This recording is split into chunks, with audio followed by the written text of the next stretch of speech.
한파특보가 내려진 충북의 기온도 연일 최저 기록을 갈아치우고 있습니다. 강력 한파는 주말까지 이어지겠습니다. 지역 업체에 돈을 빌려 논란인 김영환 지사가 연말까지 자신의 재산 문제를 말끔히 정리하겠다고 밝혔습니다. 담보가 된 한옥 건물 매각을 시사했습니다. 청주에서 노래방 주인을 살해한 피해자에게 강도 예비 혐의가 추가됐습니다.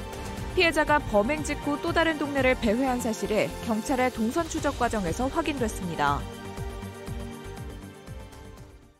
시청자 여러분 안녕하십니까? 계속해서 뉴스데스크 충북 소식입니다.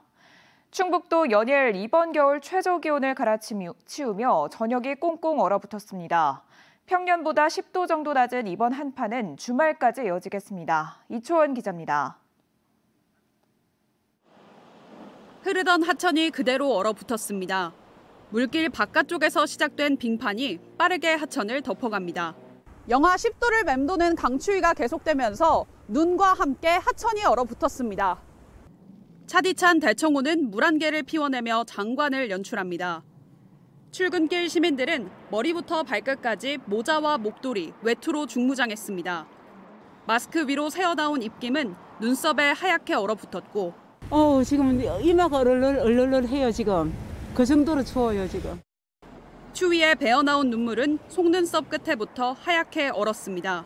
어느 뉴스에부터 보니까 저기 모스크바가 우리나라보다 따뜻하다고 하는데 갑자기 왜 이렇게 추운지 모르겠어요. 추위를 피할 곳 없는 시장 상인들은 상자 안에 전기난로를 세우고 몸을 구겨 넣습니다. 행주는 꼬깃꼬깃 얼어붙어 무엇을 닦을 수도 없습니다. 이게 다 얼어서 터지지가 않아. 두부를 만드는 한 상인은 추운 날씨 탓에 콩조차 붙지 않는다며 한숨입니다. 콩이 안 불어서 두부가 그 다음날 늦게 나올 때가 종종 있어요. 한파 때문에 일부 학교는 교복 의무 착용 규정을 완화했고 학교에서 날씨가 춥다고 바지는 사복 허용을 해줬어요. 조금이라도 따뜻할까 추위를 피해 남쪽 지역으로 여행 가는 사람들도 있었습니다.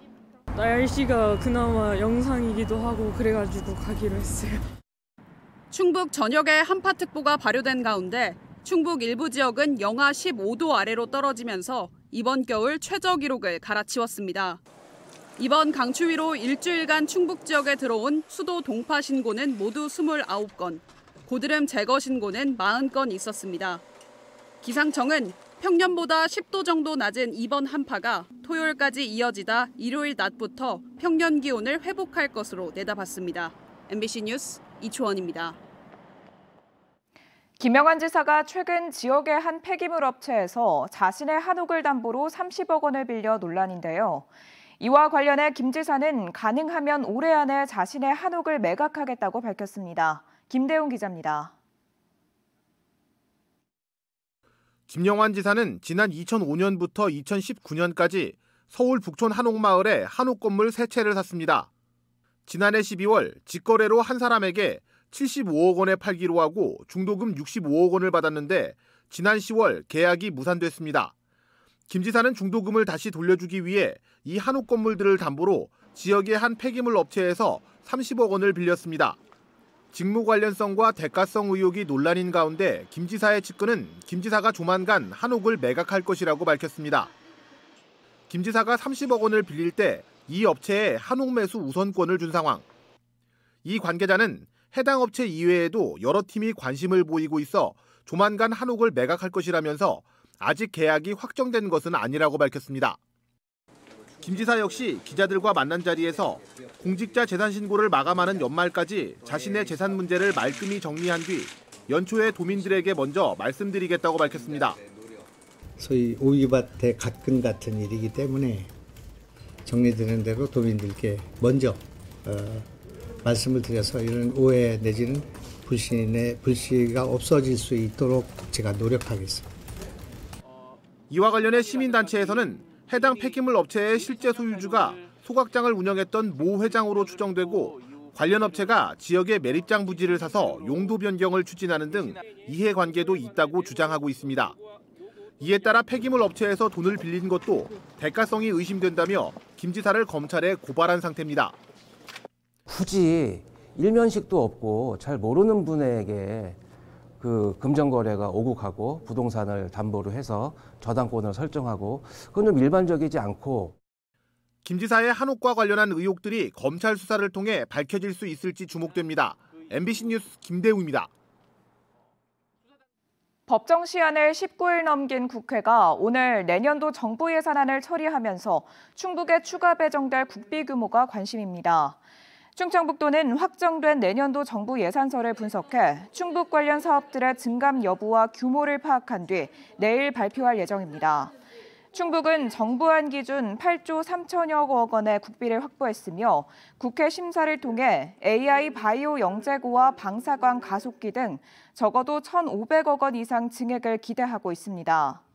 앞서 여야는 정부안에서 4조 2천억 원을 감액하되 연구개발과 지역사랑 상품권 예산 등 1조 원 이상의 증액을 합의했습니다.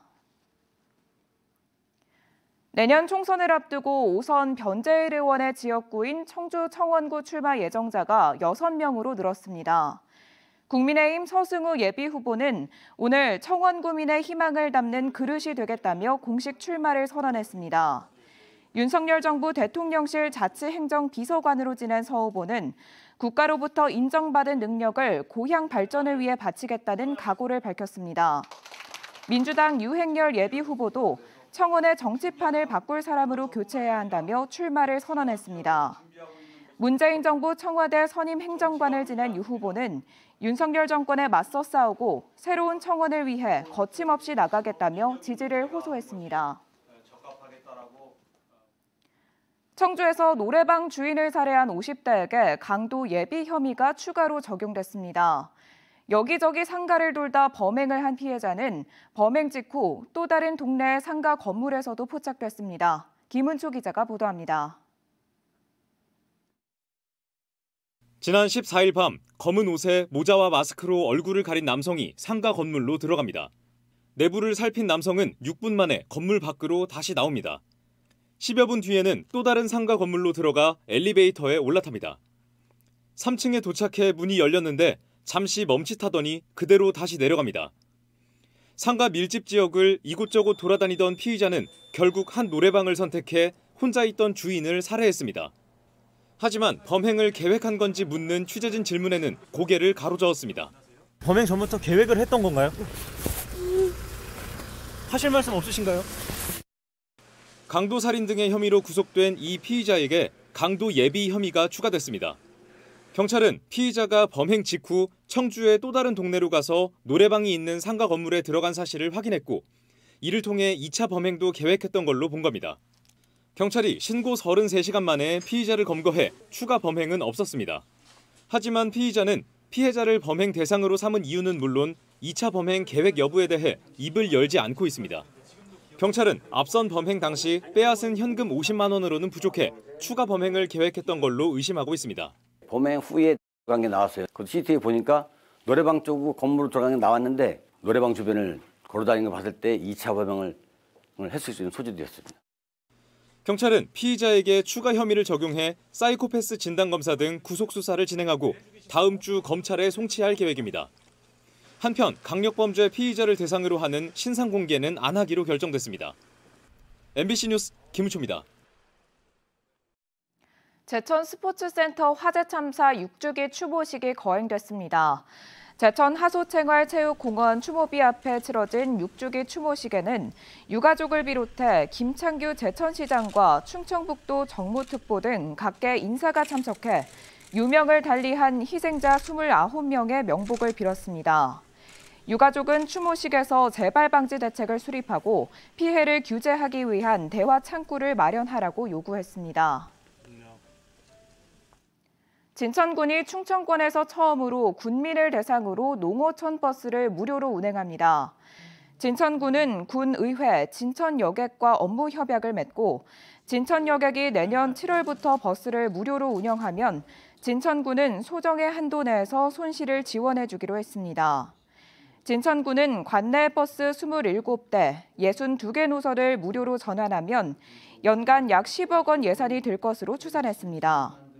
청주와 진천으로 가는 711번 버스와 혁신도시 자율주행버스, 수요응답형 버스 등은 제외됩니다. 1년 전부터 시범 운행 중인 충청권 자율주행버스 운행 구간이 청주공항까지 확대됩니다. 충청북도는 내년 하반기부터 대전 반석역과 오송으로 가는 기존 자율주행 버스 노선을 청주공항까지 26km 연장했다고 밝혔습니다. 이에 따라 투입되는 버스도 현재 한 대에서 3대로 늘어날 전망입니다. 자율주행 버스는 라이다 등의 첨단 기술을 이용해 사람의 조작 없이도 장애물과 속도, 신호와 차간 거리 등을 스스로 제어하는 차세대 교통수단입니다. 연간 이용객 360만 명 돌파를 앞둔 청주국제공항이 면세점 확장을 추진합니다. 공항공사 청주공항은 출국장 면세점의 신규 운영자 선정을 앞두고 영업장 면적을 기존 200제곱미터에서 281제곱미터로 넓히고 면세 물품도 늘릴 예정이라고 밝혔습니다. 현재 운영자의 계약 기간은 내년 4월까지로 청주공항은 입찰 공모를 통해 향후 10년간 면세점을 운영할 새 운영자 선정 절차를 진행하고 있습니다. 청주시 사직동과 사창동 일대 옛 국정원 부지 6천여 제곱미터가 이르면 2026년 복합문화공간으로 조성됩니다. 청주시는 옛 국정원 부지를 주변 청주시립미술관과 청주아트홀, 청주예술의 전당 등과 연계한 문화공간으로 조성하고 이달 중 타당성 조사와 기본계획 수립을 위한 용역 계약을 추진합니다. 이 부지는 2000년 청주시의 소유권이 이전됐지만 구체적인 활용 방안을 찾지 못해 유휴 공간으로 남아 있습니다. 지난 4년 동안 충북도 내 각 보건소와 의료기관에 설치됐던 코로나19 선별진료소가 모두 철수됩니다. 충청북도는 코로나19 대응을 일반 의료체계로 전환한다는 중앙사고수습본부의 결정에 따랐습니다. 지금까지 뉴스데스크 충북 소식이었습니다. 시청해주신 여러분 고맙습니다.